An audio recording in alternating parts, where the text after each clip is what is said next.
நாமத்தினால எல்லாருக்கும் நல்ல சுகத்து பலத்தையும் கத்தர் கட்டளையிடுங்க. சர்ஜரியே இருக்கக்கூடாது. இல்லாம கத்தர் சுகத்தை கொடுத்து சாட்சியா நிறுத்துங்கப்பா. ஒவ்வொருவரையும் சாட்சியா யாரெல்லாம் இந்த நாள்ல ஜெபிச்சு கொண்டு இருக்கிறார்களோ ஒவ்வொருவருக்கும் தேவனுடைய வல்லமை இறங்கட்டும். எல்லாரையும் சுகமாக்குங்க. சுகமாக்குற வல்லமை இறங்கட்டும். ஒவ்வொருவரையும் சுத்திகரித்து பரிசுத்தமாக்கும். தேவனுக்கு வல்லவர் சாட்சியா நிறுத்தவும் ஆசீர்வதித்து நடத்தும். இயேசுவின் நாமத்தை நாங்கள் ஜெபிக்கிறோம் நல்ல பிதாவே. ஆமென், ஆமென், ஆமென். ஜீவனுள்ள தேவன், ஜீவிக்கிற தேவன், ஜீவனோடு இருக்கிற தேவன், நேற்றும் இன்றும் என்றும் மாறாத தேவன். நான் கர்த்தர், நான் மாறாதவர். ஆகையால் யாக்கோபின் புத்திரராகிய நீங்கள் நிர்மூலமாகுவதில்லை. நான் கர்த்தர், நான் மாறாதவர். ஆண்டவர் சொல்றார் மல்கியால, நான் கர்த்தர், நான் மாற மாட்டேன். ஆனால் நம்ம பாருங்க, நிறைய இடங்கள்ல மாறிடுவோம். ஒரே மாதிரி இருக்கிறோமா கிறிஸ்தவ வாழ்க்கையில்? ஆண்டவரை நம்புகிறதுல சரி, ஆண்டவரை துதிக்கிறதுல சரி, நல்லது நடந்தால் நம்முடைய துதி வித்தியாசப்படும். ஒன்று நடக்கலை அப்படின்னும் போது நம்மளுடைய வாழ்க்கையில் மாறிடுவோம். ஆனால் நாம் தீயவர்களாக இருக்கும்போது, நல்லா கவனிங்க, நாம் தீயவர்களாக இருந்தாலும் சரி, நம்ம ஆண்டவரை அறியாமல் ஓடுறோம் பாருங்க. கொஞ்ச நாள் ஆண்டவரை தேடுறது, திடீர்னு வாழ்க்கையில் ஏதாவது ஒரு பிரச்சனை வந்தால் ஆண்டவரை மறுதளிக்கிறது. அப்படி இருந்தாலும் ஆண்டவர் இருக்கிறவராகவே இருக்கிறார். நம்முடைய வாழ்க்கையில் மாறவே இல்லை. அவரை நம்மை நேசிக்கிறதுல மாறவே இல்லை. அதுதாங்க ஆண்டவர். நான் கர்த்தர், நான் மாறாதவர். ஆகையால் யாக்கோபின் புத்திரராகிய நீங்கள் நிர்மூலமாகுவதில்லை. அவர் மாறாம இருக்கிறதுனால தான் நம்ம நிர்மூலமாகாம இருக்கிறோம். அவர் மாறி மாறி இருந்திருந்தார்னா நம்ம எப்பயும் நிர்மூலமாயிருப்போமே. மாறவில்லை. தேவனுடைய வருகை வெகு சீக்கிரமாய் இருக்கிறது. சொல்லப்பட்ட எல்லா காரியங்களும் நடந்து இருக்கிறது. இந்த காலை வேளையில ஒரு தேவ வல்லமையினால் நம்மை நிரப்பும்படியாக ஜெபிக்க வேண்டும். பரிசுத்தாவி உங்களிடத்தில் வரும்போது நீங்கள் பலன் அடைந்து, பலன், பரிசுத்தாவினாலே பேர் என்ன தெரியுமா? ஈக்குவல் டு பலன். பரிசுத்த ஆவியானவரனாலே பலன். என்ன பலன்னு கேட்குறீங்களா? எல்லா விதங்களிலும், அது ஆவியிலும் சரி, ஆத்துமாவிலும் சரி, சரீரத்திலும் சரி, எல்லா பகுதிகளிலும் ஒரு இடம் பாக்கி இல்லாமல் பலனை கொடுக்கிற பரலோக ஆவியானவர். இன்னொன்று, அவரே ஆவியானவர். அவர் எங்கே வருகிறாரோ அங்கே விடுதலை இருக்கான். இன்னைக்கு நிறைய குடும்பங்களில் விடுதலை இல்லை.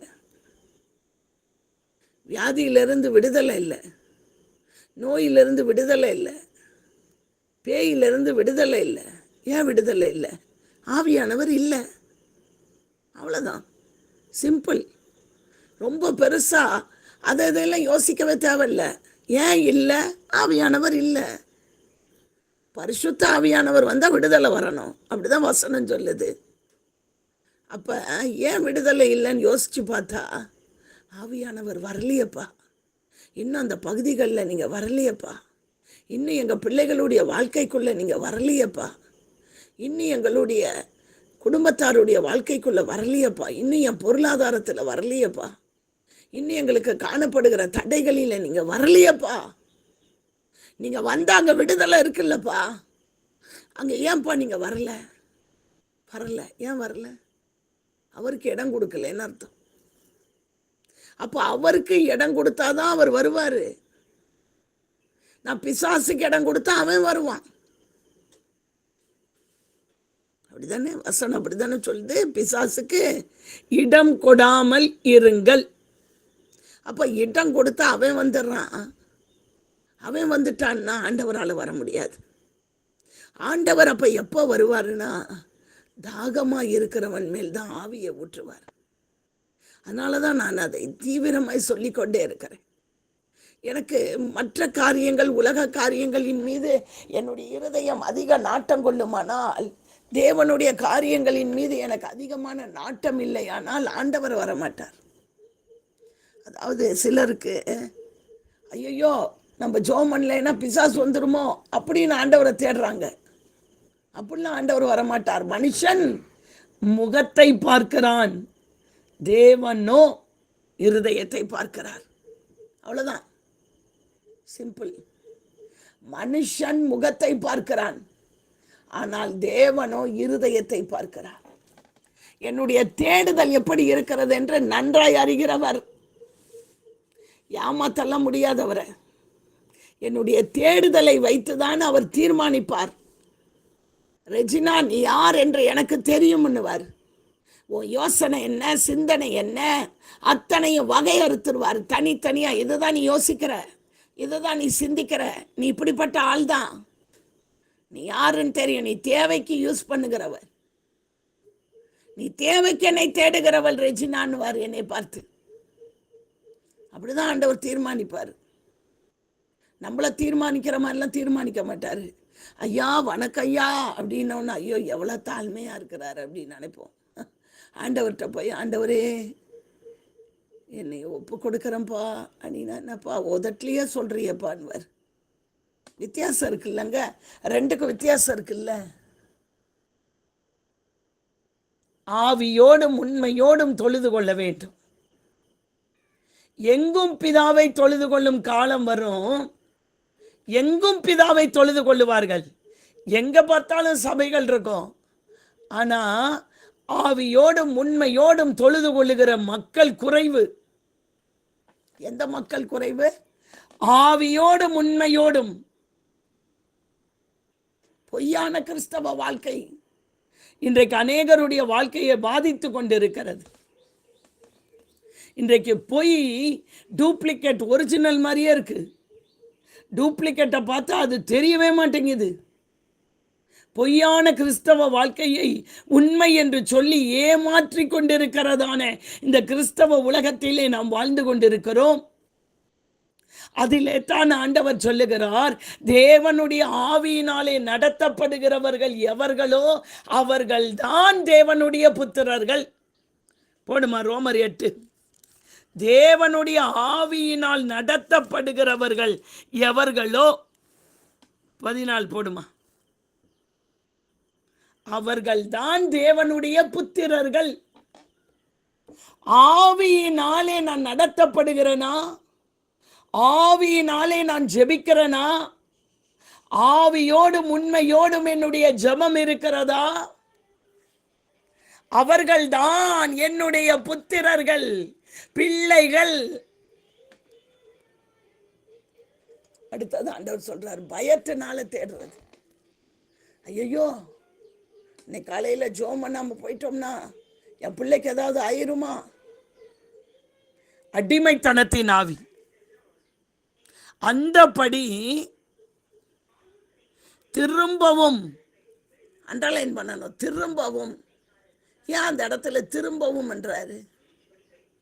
இந்த ஆவியினாலே நான் நடத்தப்பட்டு கொண்டு இருக்கும் போதே சில நேரங்களில் என்னுடைய வாழ்க்கையிலே ஒரு பயம் வருகிறது. ஐயோ இன்னைக்கு இப்படி போறோமே, வெளியே போறோமே, இன்னைக்கு நமக்கு ஏதாவது ஆயிருமா? நிறைய பேருக்கு அதுதான் பிரச்சனை. ஐயோ இன்னைக்கு என் பிள்ளைங்க ஸ்கூலுக்கு போறாங்க, எதனா ஆயிருமா? இன்னைக்கு என் வீட்டில் எதனா நடந்துருமா? திரும்பவும் பயப்படுகிறதற்கு அடிமைத்தனத்தின் ஆவி. இங்க ஒரு ஸ்பிரிட்டை குறித்து எழுதுறார் பவுலை வைத்து ஆண்டவர் ரோமாபுரி சபைக்கு எழுதுகிறார். அடிமைத்தனத்தின் ஆவி. அந்த ஆவிக்கு பெயர் என்ன? அடிமைத்தனத்தின் ஆவி. அடிமை, நம்மை கண்ட்ரோலிங் ஸ்பிரிட். இந்த அடிமைத்தனத்தின் ஆவி என்ன பண்ணும் அப்படின்னா, துரைத்தனம் பண்ணும், நம்ம மேல கண்ட்ரோல் பண்ணும். இந்த கண்ட்ரோலிங் ஸ்பிரிட் இருக்குது பாருங்க, இந்த ஸ்பிரிட் வந்துருச்சுன்னா பயம் வந்துடும். இந்த ஸ்பிரிட்டினுடைய வேலையே பயத்தை கொடுப்பதுதான். அதனாலதான் அந்த ஆவிக்கு பெயர் என்ன எழுதுகிறார் பவுல்? அடிமைத்தனத்தின் ஆவி. இன்றைக்கு நிறைய கிறிஸ்தவர்களுடைய வாழ்க்கையானாலும் சரி, எல்லாருடைய வாழ்க்கையிலும் கிரியை செய்கிற ஒரு அடிமைத்தனத்தின் ஆவி ஒன்று இருக்கிறதுனா, நான் நினைக்கிறேன் இன்றைக்கு என்னை குடி அடிமைப்படுத்தி இருக்கிறது, இன்றைக்கு என்னை விபச்சாரம் அடிமைப்படுத்தி இருக்கிறது, இன்றைக்கு என்னை செல்போன் அடிமைப்படுத்தி இருக்கிறது. ஆனால் பயத்தின் ஆவி என்ற ஒரு ஆவியும் இந்த அடிமைத்தனத்திற்குள் இணைந்து விடுகிறது. அப்ப பயம் என்பது ஒரு அடிமைத்தனம். எனக்குள்ளே ஏதாவது நடந்து விடுமோ என்ற எண்ணத்தை கொண்டு வருவது அடிமைத்தனம்.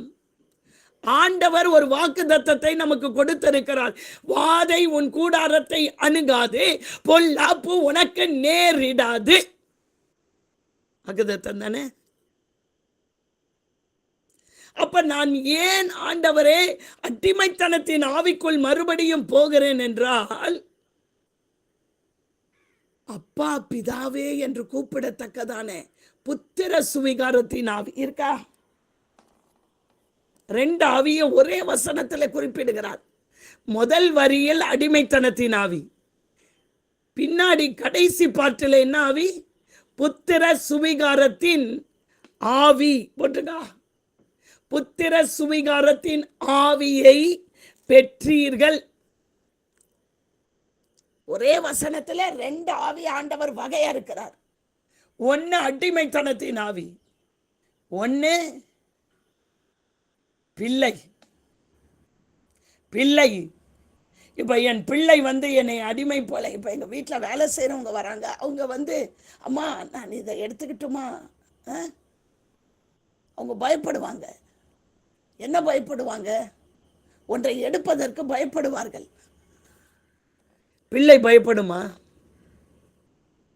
ஃப்ரிட்ஜில் எல்லாம் ஸ்டாக்காக வச்சிருக்கிறேன், உன்னை எடுத்து சாப்பிட்றதுக்கு பிள்ளை பயப்படுமா? இல்லை வேலை செய்கிறவங்க பயப்படுவாங்களா?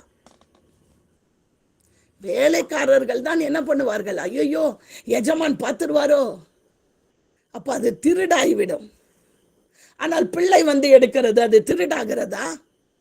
நல்லா கவனிக்கிறீங்களா? உங்களுக்கு புரியுதா நான் சொல்லுகிறேன்? அந்த வசனத்திற்குரிய அர்த்தம் புரிகிறதா? பரிசுத்தாவி உங்களிடத்தில் வரும்போது நீங்கள் பலன் அடைந்துன்னு சொன்னார் இல்ல இந்த மாச வாக்குத்தத்தம். பிள்ளை எடுக்கிறதற்கு பயப்படுகிறதா? ஆனால் வேலைக்காரர்கள் எடுப்பதற்கு பயப்படுவார்கள். ஏனென்றால் அது அடிமை. அவர்கள் அதற்கு உரிமை கிடையாது. இப்ப நான் ஆண்டவருடைய பிள்ளையா இருக்கிறதுக்கு உரிமையோடு இருக்கிறேனா, இல்லை நான் அடிமையா இருக்கிறேனா? அடிமை என்பது சத்துருவுக்குரியது, அது பயத்தின் ஆவி. ஆனால் பிள்ளை என்பது புத்திர சுவிகாரத்தின் ஆவி. இப்ப இந்த புத்திர சுவிகாரம் என்பதற்கு அர்த்தம் சொல்லுகிறேன். இப்ப ஒருத்தர் என்னை அம்மான்னு கூப்பிடுறாங்க. ஆமா, எல்லாரும் கூப்பிடுறாங்க. என் பிள்ளையும் கூப்பிடுது, அந்த பிள்ளையும் கூப்பிடுது. கூப்பிட்டு போ, நீயும் சேர்ந்து கூப்பிட்டு போ, அவ்வளவுதான். ஆனா ஒரு அநாத ஆசிரமத்தில் போய் ஒரு பிள்ளையை தத்தெடுத்து, நல்ல கவனிங்க, ஒரு பிள்ளையை தத்தெடுத்து அந்த பிள்ளையை எனக்கு உரிமையாக்குகிறேன். இது இனிமேல் என் பிள்ளை, என் சொத்திற்கு இனிமேல் இதுதான் என்னுடைய பிள்ளை, வாரிசு இதுதான். அதுதான் புத்திர சுவிகாரம். உங்களுக்கு புரியுதா? இப்ப புத்திர சுவிகாரம்னா என்னன்னு புரியுதா?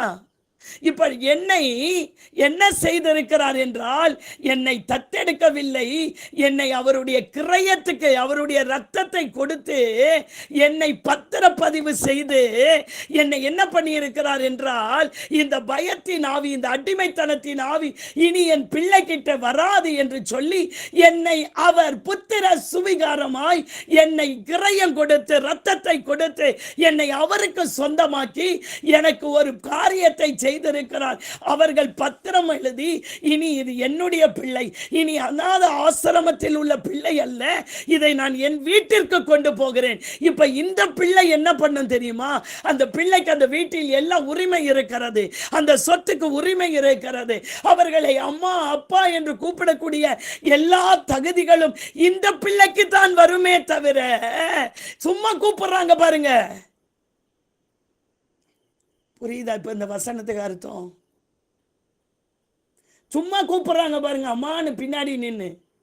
ரோட்டில் போகிறோம், பிச்சை எடுக்கிறவர்கள் அம்மா ஏதாவது பிச்சை போடுங்கன்னு கூப்பிடுறாங்களா? கூப்பிடுறாங்களா? அம்மா அப்படின்னு கூப்பிடுறாங்களா? அவங்க புத்திர சுவீகாரர் ஆயிடுவாங்களா? அவர்களும் அம்மான்னு தான் கூப்பிடுறாங்க. இன்றைக்கு நாம் அப்படித்தான். புத்திர சுவிகாரம் ஆகாமலேயே அப்பா அப்பான்னு கூப்பிட்டா நான் கண்டும் காணாமல் போகிறேன். கத்திக்கிட்டே இருக்கிறாங்க, ஆனா நான் கண்டும் காணாமல் போய் விடுகிறேன். ஆனா சுவிகார புத்திரர் அந்த பிள்ளையை கொண்டு வந்து வீட்டுக்குள் வளர்க்கிறேன் என்று வைத்துக் கொள்ளுவோம். அந்த அநாத ஆசிரமத்தில் எங்கேயோ இருந்த பிள்ளை, அந்த பிள்ளைக்கு என்கிட்ட எந்த உரிமையும் கிடையாது. ஆனால் நான் அந்த பிள்ளையை தத்தெடுக்கிறேன், அந்த பிள்ளைக்கு நான் என்னுடைய உரிமையை கொடுக்கிறேன். இது இனிமேல் இது என் மகள் என்று அந்த பிள்ளைக்கு உரிமையை கொடுக்கிறேன். அந்த பிள்ளையை கொண்டு வந்து என் வீட்டிற்குள் வைத்து வளர்க்கிறேன். அது என்னை அம்மா அப்பா என்று கூப்பிடுகிறது. அதற்கு உரிமை அதிகம். அவரும் என்னை தத்தெடுத்தார். எப்படி எடுத்தீங்கப்பா என்னை சுதந்திரமாய் புத்திர சுவிகாரமாய் எப்படிப்பா எடுத்தீங்கன்னு கேட்டா, என் ரத்தத்தை கொடுத்து இவங்க என்ன பண்றாங்கன்னா என் பிள்ளை என்ற உரிமை அங்கே கையெழுத்து போடுகிறார்கள். இனி இது அநாத ஆசிரமத்திற்கு உரிமையான பிள்ளை அல்ல. இனி இந்த பிள்ளை அநாத ஆசிரமத்திற்கு உரியவள் அல்ல. இனி இது இங்க வராது. தத்தெடுத்த பிறகு கொஞ்ச நாள்ல கொண்டு போய் அநாத ஆசிரமத்தில் விட்டுருக்காங்களா? பாராட்டி சீராட்டி அதை வளர்க்கிறார்கள் தான் பெற்ற பிள்ளையை போல. ஒரு பிள்ளையை பெற்ற தகப்பன், ஒரு பிள்ளையை இந்த மாதிரி தத்தெடுத்த தகப்பன் ஒரு இடத்துல பேட்டி கொடுக்கிறார். என்ன சொல்லுகிறார் தெரியுமா? நான் எனக்கு பின்பாக பிள்ளைகள் பிறக்க கூடாது என்பதற்காக இந்த பிள்ளை எடுத்துட்டேன். இனிமே எனக்கு பிள்ளையே இருக்கக்கூடாது என்பதற்காக நான் வாழ்ந்து வருகிறேன். ஏனென்றால் இந்த பிள்ளை அனாதையாகிவிடும் மறுபடிக்கும். இந்த பிள்ளைக்காக நான் எல்லாவற்றையும் நான் இழந்தேன். இந்த பிள்ளையை நான் தத்தெடுத்தபடியினால் என்னுடைய சொத்துக்கு என்னுடைய காரியத்திற்கு எல்லாம் இனிமேல் இந்த பிள்ளை தான் உரிமையாளர். சில பிள்ளைகளை தத்தெடுத்த பிறகு அவர்கள் தத்தெடுத்தார்கள் என்றே சொல்லுவதில்லையாம். நீ ஏன் பிள்ளை ஏன் பிள்ளை ஏன் பிள்ளைன்னு சொல்றாங்க. அந்த பிள்ளைக்கு தெரியாமலேயே வளர்க்கிறார்கள். எவ்வளவு ஒரு பெரிய ஒரு மனிதனே இதை செய்கிறானே. ஒரு சாதாரண மனிதன் யாரோ பெற்ற பிள்ளையை தான் பிள்ளையை போல வளர்த்து பீராட்டி பாராட்டி சொத்து எழுதி வைத்து கல்யாணம் பண்ணி கொடுத்து அவர்களுக்கு வேண்டிய எல்லா சவகரனை செய்வாரானால் என்னை விலைக்கிரயம் கொடுத்து ரத்தத்தை கொடுத்து வாங்கி இருக்கிற என் ஆண்டவர் புத்திர சுவிகாரத்தை கொடுத்து என்னை கிரயப்பத்திரம் வைத்து வாங்கினார. நான் அடிமைப்படுத்தப்பட்ட பிள்ளையா? பிசாசானவன் என்னை அடிமைப்படுத்துவான். ஆனால் ஆண்டவர் எனக்கு பிள்ளை என்ற உரிமை கொடுப்பார். இன்றைக்கு அதுதான் ரெண்டுக்கும் வித்தியாசம் தெரியாமல் வாழ்ந்து கொண்டிருக்கிறோம். நான் பிள்ளை அப்பான்னு கூப்பிடுறதுனால, அப்பா கொஞ்சம் ஃபேனை கூட்டுங்க, நான் அப்பான்னு கூப்பிடுறதுனால பிள்ளை இல்ல, என்னை ஆண்டவர் சுதந்திரமாக்கி இருக்கிறாரா. எதற்கு இந்த வசனத்தை இவ்வளவு விவரிக்கிறேன் தெரியுமா? நேற்று இதை படிக்கும் போது நான் சொல்லிட்டு முடிச்சிட்டேன். அப்பதான் ஆண்டவர் என்னோட பேசினாரு. உன்னை சுவிகார புத்திரராக்கி இருக்கிறேன். உனக்கு உரிமை இருக்கிறது. நீ என்னை அப்பான்னு கூப்பிடும் போது உரிமை இருக்கிறது. என்னுடைய எல்லா காரியத்திற்கும் உனக்கு நான் உரிமையை கொடுக்கிறேன். நீ ஜெபித்தால் இதோ இருக்கிறேன் என்று சொல்லுவேன். நீ அப்பா ஏசப்பா எனக்கு இதில் உதவி செய்யுங்கன்னு கேட்டா உடனே வருவேன். ஆனா ரோட்டில் இருக்கிற பிச்சைக்காரர்கள் அம்மா அம்மா அம்மா ஏதாவது கொடுங்கம்மான்னு சொன்னா போய்கிட்டே இருக்கனே. போறமா இல்லையா? ரோட்ல கூப்பிடுற எல்லா பிச்சைக்காரங்களுக்கும் நின்று நின்று நின்று நின்று உதவி செஞ்சுட்டா இருக்கீங்க.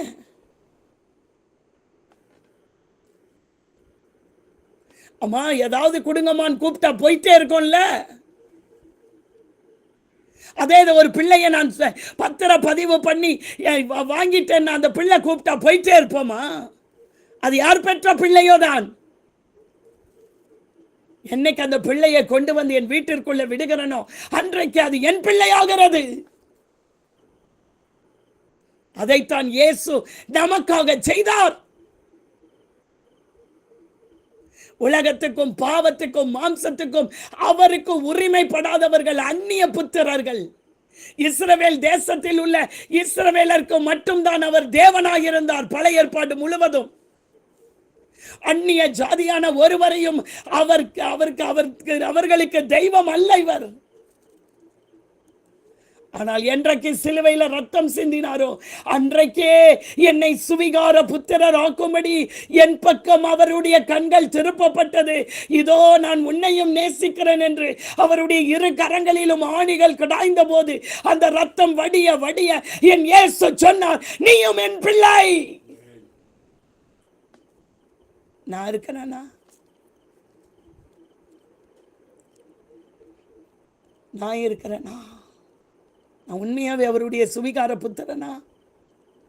சும்மா ஏசப்பான்னு வந்து ஜப கொடுக்கையில் வந்து உட்கார்ந்து கூப்பிட்டுட்டாக்கலாம் கேட்க மாட்டாரு. தேவனுடைய ஆவியினால் நடத்தப்படுகிறவர்கள் எவர்களோ அவர்கள் தான் தேவனுடைய புத்திரர். இப்ப இந்த புத்திரருக்கு தேவனுடைய ஆவியை கொடுப்பாரு, என் ஆவியை தூக்கிடுவாரு. எப்படி அந்த தாய் தகப்பன் அவர்களுக்குரிய உரிமைகள் எல்லாம் அந்த பிள்ளைக்கு சேருகிறதோ அது போல என் தேவனிடத்தில் ஒரு பரிசுத்த ஆவி இருக்கிறது. அந்த ஆவியை முதலாவது எனக்குள்ளே வைப்பார். அவர்கிட்ட நான் போய் இப்ப ரோட்ல இருக்கிறவங்க கூப்பிடுறாங்க, சரி ரொம்ப நேரம் கூப்பிட்டுக்கிட்டே இருக்கிறாங்க, இந்தாங்க ஒரு 10 ரூபாய் வச்சுக்கங்க. அது பெருசா? நல்லா கவனிக்கணும் இன்னைக்குரிய செய்திய. அது பெருசா இல்ல சுவிகார புத்திரராக்கி கொண்டு வந்து வீட்டுக்குள்ள வச்சு அந்த பிள்ளைக்கு எல்லாமே கொடுக்கிறோம் பாருங்க, அது பெருசா? எது பெருசு? சிந்திச்சு பாருங்க. நான் எதற்கு வருகிறேன் இயேசுவை தேடி? ஆண்டவரே, இன்னைக்கு எனக்கு ஒரு 10,000 ரூபாய் தேவைப்படுதுப்பா. சோப்பு இல்லை, துணி இல்லை, சோறு இல்லை, எனக்கு ஏதாவது கொஞ்சம் பிச்சை போட்டுட்டீங்கன்னா நான் வாங்கிக்கிட்டு அப்படியே போயிடுறேன். ஆண்டவர் வாங்கிக்கிட்டு போயிரு. இன்னைக்கு அப்படிதான் இருக்கு கிறிஸ்தவ வாழ்க்கை. ஆண்டவரே, எனக்கு இது தேவை, என் பிள்ளைக்கு ஒரு கல்யாணம் ஆயிடுச்சுன்னா அந்த வாங்கிக்கிட்டு நான் போயிடுறேன். ஆண்டவரே வாங்கிக்கிட்டு போயிரு.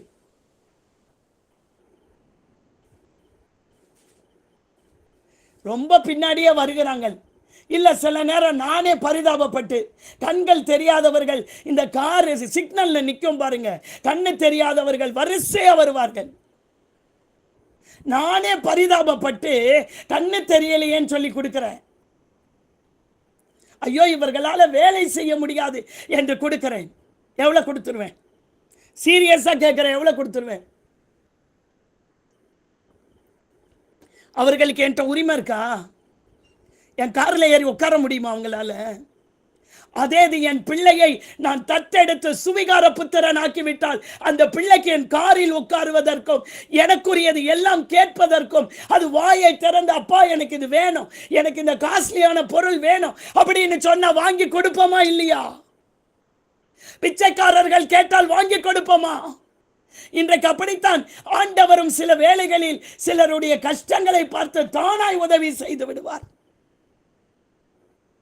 அதனால் அவருடைய பிள்ளை என்ற அர்த்தம் அல்ல. பிள்ளை வேறு, அடிமைத்தனம் வேறு.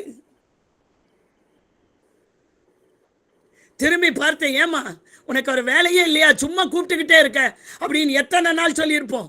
ஒரு நாள் கொடுப்போம், 2 நாள் கொடுப்போம், 3வது நாள் வரும்போது ஏமா உனக்கு என்ன டெய்லி கொடுப்போமா? சொல்லுவோமா மாட்டோமா? அப்ப அது அம்மான்னு கூப்பிடுறதுனால அந்த அம்மா எனக்கு பிள்ளை ஆகுமா, இல்ல எனக்கு சொந்தமாகுமா, இல்ல எனக்கு இடத்துல அதற்கு உரிமை இருக்கிறதா? இன்றைக்கு நிறைய ஆண்டவருடைய பிள்ளைகள் என்று சொல்லிக்கொண்டு வாழ்ந்து கொண்டிருக்கிற நாம் என்ன செய்கிறோம் தெரியுமா? ஏதோ ஒரு தேவைக்காக வருகிறோம். பிள்ளையாவதற்கு இடமில்லை.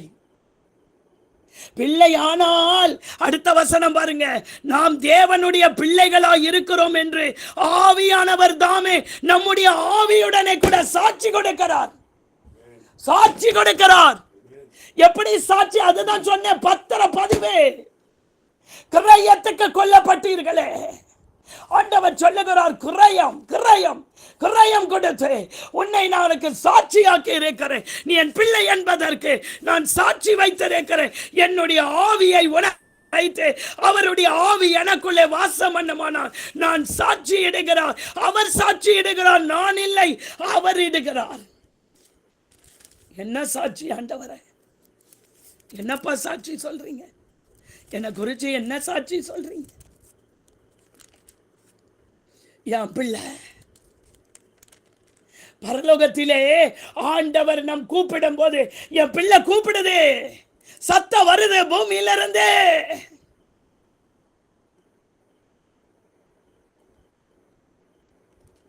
அந்த பிள்ளையினுடைய சத்தத்திற்கு நான் செவி கொடுப்பேன்.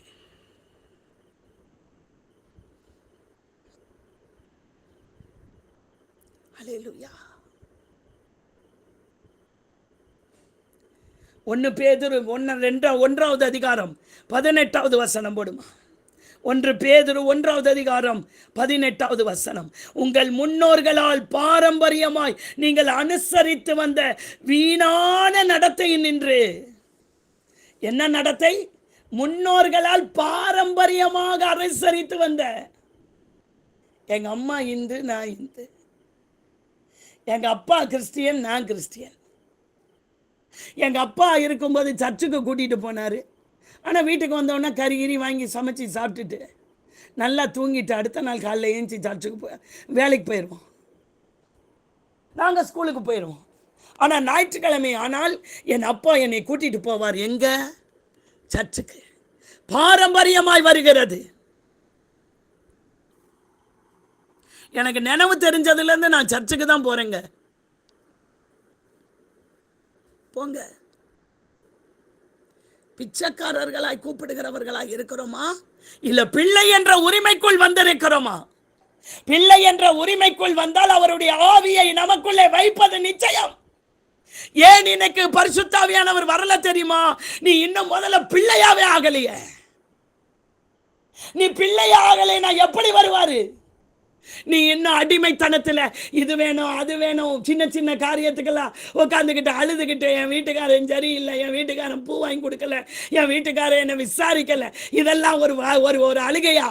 இதுக்கெல்லாமா கண்ணீர் சிந்திக்கிட்டு உட்காந்துருக்கிறது? என் வீட்டுக்காரன் நீ சாப்பிட்டியான்னு கேட்கவே இல்லை சிஸ்டர். இதுக்கெல்லாமா கண்ணீர் சிந்திக்கிட்டு உட்காந்துருக்கிறது? உன் கண்ணீர் இதற்கெல்லாமா வீணாக்குகிறது?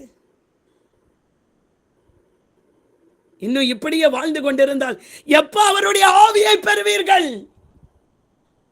தேவனுடைய ஆவி எப்ப பிறக்கும்? இங்க பாருங்க, முன்னோர்களால் பாரம்பரியமாய் நீங்கள் அனுசரித்து வந்த வீணான நடத்தை.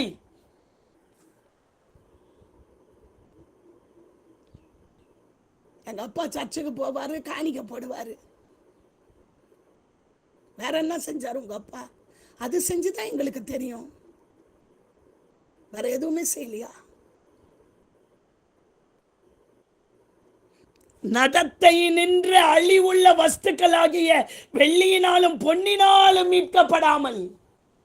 என்னை எப்படி மீட்கலையா பிள்ளைனே? அழிவுள்ள வஸ்தான். எது? இந்த வெள்ளி பொன்னெல்லாம் சேர்த்து பீரோக்குள்ள வச்சு நம்ம கொண்டு போய் லாக்கர்ல வச்சு பூட்டி வச்சிருக்கோம்ல, இது பொண்ணுக்கு பேர் என்ன சொல்றாரு? அழிவுள்ள வஸ்து. இதை கொடுத்து மீட்பது அவருக்கு ரொம்ப லேசான காரியம். ஏன்னா வேதம் சொல்லுகிறது, வெள்ளியும் என்னுடையது பொன்னும் என்னுடையது என்று ஆண்டவர் சொல்லுகிறார். பரலோகத்திலே போனால் நான் நடக்கிற வீதியே பொன்னினால் தான் இருக்கும். வெளிப்படுத்தல் படிச்சு பாருங்க. இது அழிந்து போகிற ஒன்று. காலுக்கடியில நடந்து போகிற வீதியே பொன்னினால் வீதிகள் நிரம்பி இருக்கும் பரலோகத்திலே. இதனால நான் உன்னை மீட்கல. குற்றமில்லாத மாசற்ற ஆட்டுக்குட்டியாகிய குற்றமில்லாத மாசற்ற ஆட்டுக்குட்டியாகிய கிறிஸ்துவின் விலையேற பெற்ற ரத்தத்தினாலே மீட்கப்பட்டீர்கள் என்று அறிந்திருக்கிறீர்களே. எப்படி வாங்கியிருக்காரு? குற்றமில்லாத மாசற்ற ஆட்டுக்குட்டியாகிய கிறிஸ்துவின் விலையேற பெற்ற ரத்தம். விலையேற பெற்ற ரத்தமே. பாடுகிறோமா? விழாவி நின்று பாயுதே பெற்ற திரு ரத்தமே. மாசற்ற குற்றமற்ற அதை கொடுத்து என்னை மீட்டு என்னை சுவிகார புத்திரராக்கி இருக்கிறார். அந்த அந்த லெவலுக்குள்ள வரமாட்டோம். ஆனா சிஸ்டர், எனக்கு ஒரு சுகம் வேண்டும். ஆண்டவரே, எனக்கு ஒரு சுகம் கிடைத்தால் போதும். பிள்ளை என்ற பாக்கியம் வேண்டாமா? இல்ல, அது இல்லைன்னா பரவாயில்ல, நாங்க அப்படி வர முடியாது பாருங்க. எங்களுடைய முன்னோர்களுடைய பாரம்பரியங்கள் எங்களை ஆண்டவர்கிட்ட வருகிறதற்கு தடைபடாது. எனக்கு ஒரு முதுகு வலி போனா போதும், எனக்கு ஒரு கால் வலி போனா போதும், எனக்கு ஒரு தலைவலி போனா போதும், அப்படியே போயிரு 10 ரூபாயை வாங்கிக்கிட்டு.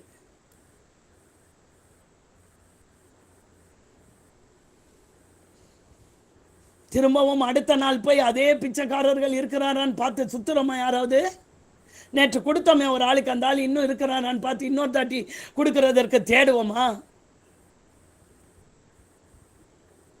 மாசற்ற குற்றமற்ற ஆட்டுக்குட்டியாகிய கிறிஸ்துவின் விலையேற பெற்ற இரத்தத்தினாலே மீட்கப்பட்டீர்கள் என்று அறிந்திருக்கிறீர்களே. அவர் உலக தோற்றத்திற்கு முன்னே குறிக்கப்பட்டவராயிருந்து தமது மூலமாய் தேவன் மேல் விசுவாசமாய் இருக்கிற உங்களுக்காக இந்த கடைசி காலங்களில் வெளிப்பட்டார். உலக தோற்றத்திற்கு முன்னே அவர் குறிக்கப்பட்டு விட்டார்.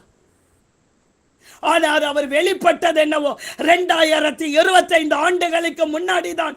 இந்த கடைசி காலத்திலே தான் இயேசு இந்த பூமியில குற்றமற்ற மாசற்ற ரத்தத்தை சிந்தி என்னை பத்திரப்பதிவு செய்து புத்திர சுவிகாரியாகி.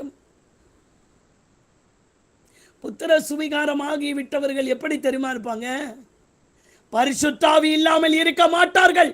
அதுதான் ஐயா அடையாளம், அதுதான் ஐயா அடையாளம். உன் அடையாளத்தை காட்டு என்றால் நாங்க சர்ச்சுக்கெல்லாம் போவோம் சிஸ்டர், பாட்டெல்லாம் பாடுவோம்.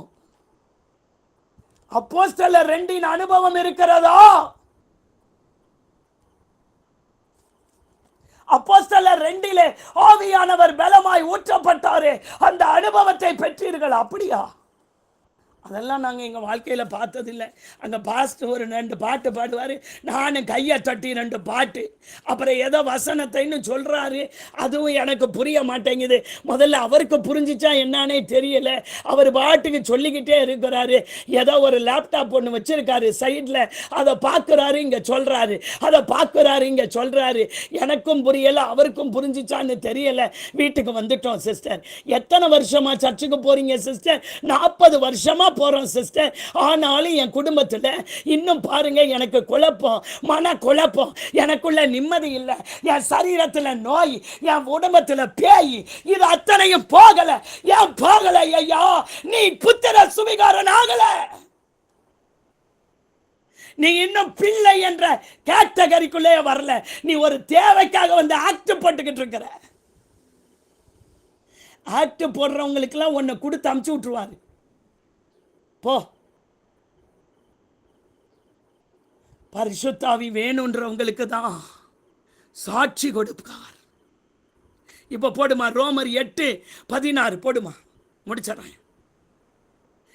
நாம் பிள்ளைகளானால் சுதந்திரருமாமே. நாளைக்கு இதுல இருந்து தொடருவேன்.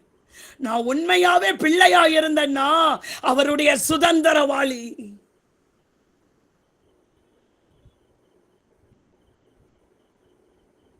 எல்லாத்தையும் சிலுவையில் முடிச்சாரு பாருங்க. என் பலவீனத்தை, பேய முடிச்சு விட்டாரா? பேய முடிச்சு விட்டாரா இல்லையா? மரணத்துக்கு அதிகாரியாக இருந்த சாத்தானை தமது மரணத்தினாலேயே ஜெயித்தார். முடிச்சு விட்டார் பேய அவர் முடிச்சிட்டு தான் போனாரு. துரைத்தனங்களையும் அதிகாரங்களையும் முறிந்து கொண்டு அவனை வெளியரங்கமான கோலமாக்கி சிலுவையில வெற்றி சிறந்துதான் போனார். முடிச்சு விட்டார் அவனை. அப்ப அவன் முடிச்சு விட்டவன் ஏன் பிள்ளை வாழ்க்கையில வரான்? ஏன் வரான்? ஏன் வீட்டுக்குள்ள வரான்? நீ இன்னும் பிள்ளையே ஆகலையே. நீ ஏதோ ஒரு தேவைக்காக ஆண்டவரே என் பிள்ளைக்கு படிப்பு வரல, படிப்பு வந்தா போதும் சிஸ்டர், எனக்கு படிப்போட போயிரு, அழிந்து போகிற வஸ்துக்களோட போயிரு. வெள்ளியினாலும் பொன்னினாலும் உன்னை மீட்கப்படாமல் குற்றமற்ற மாசற்ற ஆட்டுக்குட்டியாகிய கிறிஸ்து இயேசுவின் ஒரு ஆழ்ந்த சத்தியத்தை சொல்லிக் கொண்டிருக்கிறேன் நான் இந்த மாதம். உங்களுக்கு எப்படி புரியுதுன்னு எனக்கு தெரியல. அதை புரிய வைக்கிறதுக்கு தான் இவ்வளவு எக்ஸாம்பிளோட சொல்றேன். பிள்ளைனா யாரு, பிச்சைக்காரன்னா யாருன்னு. இயேசுவுக்கு பிள்ளையா இருக்க விரும்புகிறீர்களா? இல்லை, நான் ஏதோ ஒன்றுக்காக வந்திருக்கிறேன் சிஸ்டர், அந்த ஒண்ணு கிடைச்சா எனக்கு போது. என் வீட்டுல எப்ப பாரு சண்டை, அந்த சண்டை போச்சுன்னா போதும். எனக்கு ஒரு கடன் பிரச்சனை, கடனை தீர்த்துட்டாருன்னா அதோட நான் போயிடுவேன் சிஸ்டர். போயிரு, கடன் தீர்ந்த உடனே அப்படியே போயிரு, அவ்வளவுதான். பிள்ளைன்னு சொல்லி உரிமை பாராட்டி அப்பான்னு கூப்பிட்டீங்கன்னா கேட்க மாட்டார். எதுக்கு வந்த நீ வந்தது எதுக்கு? கடன் பிரச்சனை போனோம், கடன் பிரச்சனை போயிருச்சு, இல்லை கிளம்பு. அல்லேலூயா. நான் பிள்ளையான ஆள் சுதந்திரருமாமே, தேவனுடைய சுதந்திரரும் கிறிஸ்துவுக்கு உடன் சுதந்திரருமாமே. யாருக்கு? நாளைக்கு இதுல இருந்து தொடர்றேன். கிறிஸ்துவுக்கு உடன் சுதந்திரர் எங்க இருக்கிறாங்கன்னு சொல்றேன். ஐயா, இது ஆழ்ந்த சத்தியம். நீ உனக்கு புரிஞ்சாலும் புரியலைனாலும் அப்படியே நம்புங்க. கிறிஸ்துவுக்கு உடன் சுதந்திரருமாமே, கிறிஸ்துவுடனே கூட நாம் மகிமைப்படும்படிக்கு அவருடனே கூட பாடுபட்டால் அப்படி ஆகும். அப்பாவுக்கு ஒரு இருதயத்துல கவலைனா பிள்ளைக்கு வந்துடணும். என் அப்பாவுக்கு ஆத்தும பாரம்னா பிள்ளைக்கு ஆத்தும பாரம் இருக்கணும்.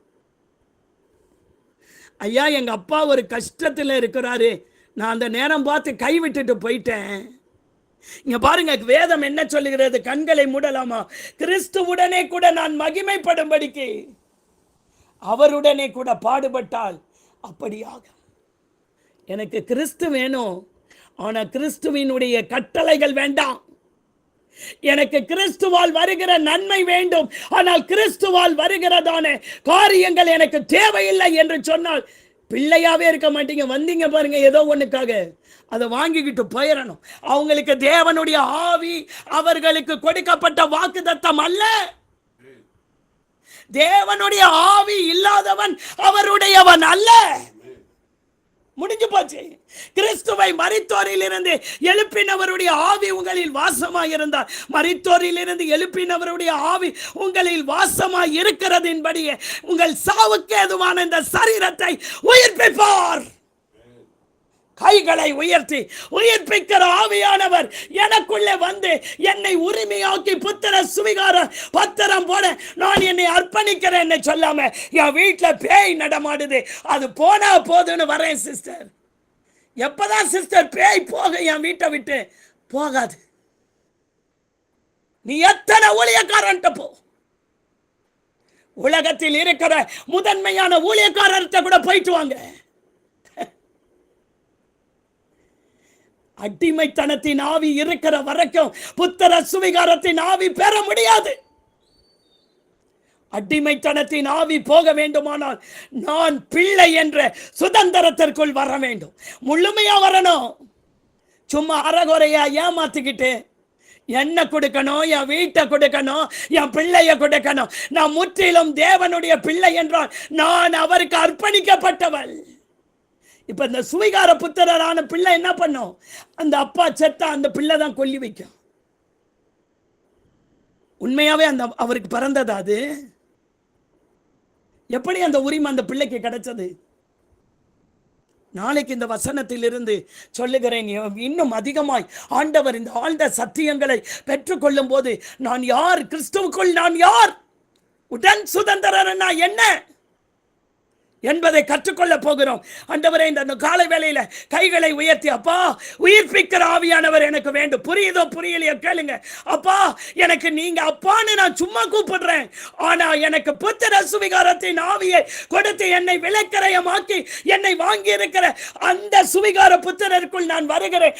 தேவனுடைய ஆவியினால் நடத்தப்பட நடத்தப்பட நடத்தப்பட என்னை யாரும் கைட் பண்ணக்கூடாது, நீங்க தான்ப்பா கைட் பண்ணி நடத்தணும். அந்த ஆவிக்குள்ள நான் வருகிறேன் என்று இந்த காலை வேளையில என்னை உம்முடைய பாதத்தில் சமர்ப்பிக்கிறேன் ஆண்டவரே என்று சொல்லி இயேசுவின் நாமத்தில் ஜெபிக்கிறேன் ஜீவனுள்ள பரமபிதாவே. ஆமென், ஆமென், ஆமென். எல்லாரும் மியூட் எடுத்துட்டு அல்லேலூயா சொல்லி முடிங்க. Hallelujah.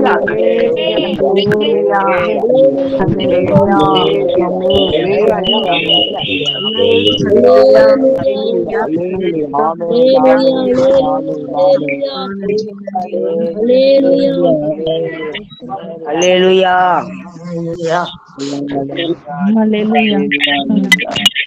Hallelujah.